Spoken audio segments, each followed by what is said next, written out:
Hello दोस्तों, आज हम जानेंगे ऐसे 6 मेमोरी ट्रिक्स जिनकी मदद से आप कुछ भी सीख सकते हैं बहुत ही जल्द। सो आइए जानते हैं। Number 1, the production effect. क्या आप भी कभी कीज, ईयरफोन या पेन को रख के 5 मिनट बाद भूल जाते हो कि आपने उसे लास्ट टाइम कहाँ रखा था? लेकिन आखिर ऐसा क्यों होता है कि हमारे ब्रेन को इतनी ऑब्वियस और इजी चीजों को याद रखने में प्रॉब्लम होती है? ऐसा इसलिए होता है क्योंकि हमारी मेमोरीज 2 डिफरेंट कैटेगरीज में बटी होती हैं। पहली है इम्प्लिसिट और दूसरी है एक्सप्लिसिट। अब इम्प्लिसिट मेमोरीज वो होती हैं जिसमें हम चीजों को अनकॉन्शियसली याद रखते हैं, जैसे कि सुबह आपने ब्रश किया कि नहीं या ब्रेकफास्ट किया कि नहीं। ये सब चीजें हमें याद रखने की कोशिश नहीं करनी पड़ती क्योंकि ये सब एक्टिविटीज हमारी डेली हैबिट्स का पार्ट है और क्योंकि ये सब हैबिचुअल एक्टिविटीज इम्प्लिसिट मेमोरी का पार्ट है। वहीं हमें टेस्ट या एग्जाम से पहले काफी एफर्ट्स डाल के कॉन्शियसली चीजें याद रखनी पड़ती हैं और ऐसी चीजें इसलिए याद होती हैं क्योंकि हम उन्हें कॉन्शियसली याद करते हैं, इसीलिए इसे एक्सप्लिसिट मेमोरी कहा जाता है। लेकिन इतना एफर्ट हम डेली हैबिचुअल चीजों को याद रखने में नहीं लगाते क्योंकि हम उन्हें बहुत लंबे समय तक रोज रिपीट करते आ रहे हैं। इसलिए ऐसी चीजों को कॉन्शियस माइंड में स्टोर करके रखना हमें जरूरी नहीं लगता। तभी कभी कभार ऐसे इजी टास्क को करने के बाद भी हमारा ब्रेन 100% श्योर नहीं होता कि हमने कार लॉक की है या नहीं, गैस बंद किया कि नहीं। तो यही प्रोडक्शन इफेक्ट काम में आता है क्योंकि ये आपके अटेंशन को आपके बिहेवियर पे शिफ्ट करके आपकी इम्प्लिसिट मेमोरी को एक्सप्लिसिट मेमोरी में कन्वर्ट करके आपकी मदद करता है। कंफ्यूज मत होइए, बस आपको इतना करना है कि जो आप काम कर रहे हो उसे आपको थोड़ा लाउडली बोलना है। ऐसा करना बहुत सिंपल है और इसमें ज्यादा एफर्ट भी नहीं लगता, लेकिन ये आपकी हैबिचुअल थिंकिंग को याद करने में मदद करता है। वो इसलिए क्योंकि 2010 की एक स्टडी में यही बात सामने भी आई जब पार्टिसिपेंट्स को 2 ग्रुप में बांटा गया, जहां एक तरफ ग्रुप ए को वर्ड्स को साइलेंटली पढ़ना था और वहीं ग्रुप बी को हर वर्ड लाउडली बोल के पढ़ना था। और आखिर में ग्रुप बी, जिसने हर वर्ड को तेज तेज लाउडली पढ़ा था, उन्हें कंटेंट ज्यादा अच्छे से याद रहा कंपेयर टू ग्रुप ए के। तो इससे ये पता चलता है कि वोकल प्रोडक्शन कितना बड़ा इम्पैक्ट डालता है हमारी चीजों को याद रखने की क्षमता में। अब क्योंकि ये सिंपल लेकिन पावरफुल टेक्निक है तो आप इसे आज ही से यूज कर सकते हैं अपनी मेमोरी को शार्प करने के लिए। Number 2, the power of paper. कुछ सालों से देखा जाए तो पेंसिल और पेपर की जरूरत या इंपॉर्टेंस कम होती जा रही है क्योंकि इसको रिप्लेस हमारे स्मार्टफोन्स और लैपटॉप्स ने कर दिया है। तभी मोस्टली कॉलेजेस या इंस्टीट्यूट्स में स्टूडेंट्स आजकल नोट्स लिखने के लिए पेपर, पेन और पेंसिल नहीं बल्कि कंप्यूटर्स, लैपटॉप या टैब्स का इस्तेमाल करते हैं क्योंकि टेक्नोलॉजी आपको हेल्प करती है इन्फॉर्मेशन को फास्ट कॉपी करने में। लेकिन ये जान के आपको कैसा लगेगा कि आपकी यही आदत आपकी नोट्स और सिलेबस को याद रखना मुश्किल बनाती जा रही है? 2014 की एक स्टडी में लिखने वाले और टाइप करने वाले स्टूडेंट्स के टेस्ट स्कोर्स को कंपेयर किया गया और आखिर में पेंसिल और पेपर वाले स्टूडेंट्स ने टाइपिंग करने वाले स्टूडेंट्स से अच्छा परफॉर्म किया क्योंकि चीजों को लिखना ज्यादा इम्पैक्ट डालता है हमारे ब्रेन पे कंपेयर टू टाइपिंग के। ये मेथड थोड़ा ओल्ड स्कूल जरूर लगता है, लेकिन ये मेथड आपके ब्रेन को फोर्स करता है चीजें याद रखने में और प्रोसेस करने में बजाय कॉपी करने के। मोस्टली स्टूडेंट उतना तेज टाइप कर लेते हैं जितना स्पीड में उनका टीचर बोलता है, बिना ये रियलाइज करे कि वो ट्रांसक्राइबिंग कर रहे हैं ना कि एक्चुअल लर्निंग। अब क्योंकि पेंसिल और पेपर स्लोअर मेथड है इसलिए हमें टाइम मिलता है इन्फॉर्मेशन को समझ के लिखने का,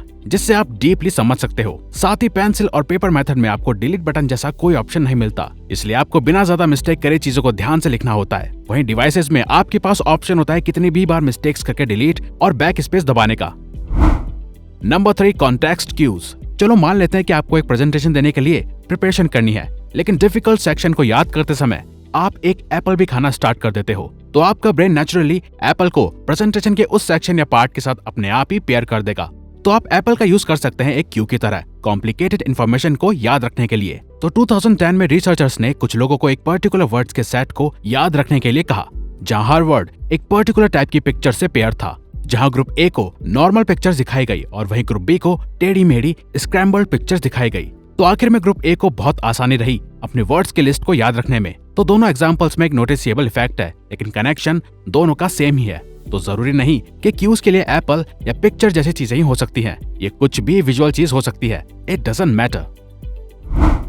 नंबर 4, स्पेसिंग इफेक्ट। हम सभी ने हमेशा से सुना है कि एग्जाम्स में सिर्फ एक दिन पहले पढ़ाई करके या रट्टा मार के कुछ नहीं होने वाला, लेकिन फिर भी हम में से ज्यादातर लोग ऐसा ही करते हैं। खैर, एग्जाम के एक दिन पहले ही ज्यादातर लोग पूरे सेमेस्टर की इंफॉर्मेशन 24 घंटों के अंदर अपने दिमाग में डालने की कोशिश करते हैं, लेकिन आपने जितना पढ़ा होता है उसका आपको बहुत ही कम परसेंट एक्चुअली एग्जाम डे वाले दिन याद होता है और आपका ब्रेन इतना एग्जॉस्टेड और कंफ्यूज्ड फील करता है कि फिर वो प्रोडक्टिवली परफॉर्म ही नहीं कर पाता। वो इसलिए क्योंकि हमारा ब्रेन कुछ लिमिटेड टाइम में लिमिटेड इन्फॉर्मेशन स्टोर कर सकता है। तो हमें एक लंबा टाइम और प्रैक्टिस चाहिए होती है लॉन्ग लास्टिंग मेमोरीज डेवलप करने के लिए या काफी इन्फॉर्मेशन को लंबे समय तक याद रखने के लिए। साइंटिस्ट इसे द स्पेसिंग इफेक्ट कहते हैं, क्योंकि हमारे प्रैक्टिस सेशंस के बीच में जो स्पेस होता है वही हमारे ब्रेन को एनकोड और रेस्ट करने में मदद करता है। इसको टेस्ट करने के लिए रिसर्चर्स ने 2 डिफरेंट टेक्निक को काम में लिया। पहली है मास्ड प्रैक्टिस और दूसरी है डिस्ट्रीब्यूटेड प्रैक्टिस। मास्ड प्रैक्टिस वो है जिसमें हम बहुत ज्यादा इन्फॉर्मेशन को एक बहुत ही शॉर्ट पीरियड और टाइम में याद करने की कोशिश करते हैं। वही डिस्ट्रीब्यूटेड प्रैक्टिस वो होती है जब हम अपने लर्निंग के प्रैक्टिस प्रोसेस को अलग अलग सेक्शंस में डिवाइड करके रखते हैं। और डिस्ट्रीब्यूटेड प्रैक्टिस आपको फोर्स करती है ऐसा करने के लिए ताकि आप सीखते समय एक टाइम स्पेस भी क्रिएट करते रहें। इस तरीके की वजह से आपके पास टाइम होता है कुछ याद करने का और फिर उसे भूलने का और फिर से उसे याद करने का, और ऐसा बार बार करने से आपके लिए धीरे धीरे बहुत इजी हो जाता है वो इन्फॉर्मेशन को अपने दिमाग में फीड करना। Number 5, interleaving. इंटरलीविंग एक प्रोसेस है जिसमें आप मल्टीपल सब्जेक्ट्स को मिक्स करके पढ़ने से अपनी लर्निंग एबिलिटी को बढ़ा सकते हो। फॉर एग्जाम्पल, आप कुछ देर मैथ्स पढ़ सकते हो और उसके बाद कुछ देर इंग्लिश और फिर हिस्ट्री एक ही दिन में। सुनने में अजीब और कंफ्यूजिंग लग रहा है? वेल, इंटरलीविंग सुनने में इफेक्टिव नहीं लगती क्योंकि ये बिल्कुल ऑपोजिट है ब्लॉकिंग के, जिसे काफी लोग ऑलरेडी यूज करते हैं। ब्लॉकिंग मेथड वो है जब आप एक पर्टिकुलर सब्जेक्ट को एक स्पेशली लंबा टाइम या पूरा दिन देते हो। जैसे शायद आप मंडे को मैथ पढ़ते होंगे, ट्यूसडे को इंग्लिश और वेडनेसडे को हिस्ट्री। खैर, ब्लॉकिंग ही लोगों के लिए ज्यादा सेंस बनाती है कंपेयर टू इंटरलीविंग, लेकिन असल में इंटरलीविंग ज्यादा इफेक्टिव मेथड है क्योंकि अलग अलग टॉपिक्स के बीच में रोटेट करने से हमारा माइंड ज्यादा एक्टिव और अडेप्टेबल रहता है। जब हम सिर्फ एक ही चीज को बहुत लंबे समय तक करते रहते हैं तो हमारा माइंड बोर्ड और लेजी हो जाता है और फिर वो कम अटेंशन देने लगता है क्योंकि चीजें आसान और रिपीटेटिव होने लगती है। कुछ देर में डिफरेंट सब्जेक्ट या टॉपिक्स पे स्विच करने से हमारा ब्रेन ज्यादा एक्टिव रहता है, डिफरेंट चैलेंजेस फेस करता है, जिससे इंटरेस्ट और लर्निंग दोनों बनी रहती हैं। ये लर्निंग टेक्निक आपको ब्रॉडर कनेक्शंस को ड्रॉ करने में हेल्प करती है क्योंकि आप अपने ब्रेन को अपॉर्चुनिटी देते हो एक बिगर पिक्चर देखने की, जहां सिर्फ आप इन्फॉर्मेशन नहीं लेते बल्कि आप ये भी सोचते हो कि ये इन्फॉर्मेशन कहां और कैसे फिट हो सकती है। Number 6, self testing. Self testing एक और तरीका है मेमोरी को बूस्ट करने का। जब भी कभी आपको लगे कि आपने कुछ सीख लिया है या याद कर लिया है तो आपको एग्जाम या प्रेजेंटेशन वाले दिन तक का वेट नहीं करना चाहिए ये जानने के लिए कि आपने ठीक से लर्न किया था या नहीं, बल्कि उससे पहले आप थोड़े थोड़े समय बाद अपने रिपीटेडली टेस्ट लिया करो कि आपको, जिससे ये पता चल सके कि आपको सच में वो डेफिनेटली आता है या याद है कि नहीं। 10 में से आप 9 बार देखोगे कि आप अभी उतना प्रिपेयर्ड नहीं हो जितना आपको लगता था कि आप हो। लकीली सेल्फ टेस्टिंग शो करती है कि आप कहाँ पे अभी वीक हो और कहाँ आपको अभी और मेहनत या याद करने की जरूरत है। और जितनी बार आप अपनी सेल्फ टेस्टिंग कर रहे हो उतनी बार आपको अपने आंसर्स को लाउड बोल के लिखना है ताकि वो आपकी मेमोरी में दोबारा रिपीट हो सके और आप उससे भूलो ना, बिल्कुल द प्रोडक्शन इफेक्ट की तरह। तो इसी के साथ ये वीडियो यहीं खत्म होती है। अगर आपको ये वीडियो अच्छी लगी तो वीडियो को लाइक और सब्सक्राइब बटन पर क्लिक करके इस चैनल को ग्रो करने में सपोर्ट करो और बेल नोटिफिकेशन ऑन कर लीजिए ताकि आप आने वाली वीडियोस मिस न कर पाओ। और साथ ही अगर आप चाहते हो कि हम किसी और टॉपिक या प्रॉब्लम पे वीडियो बनाएं तो प्लीज हमें कमेंट बॉक्स में बताएं। हम उस पे वीडियो बनाने की कोशिश करेंगे क्योंकि हम यहाँ आपकी हेल्प करना चाहते हैं। Thank you for watching.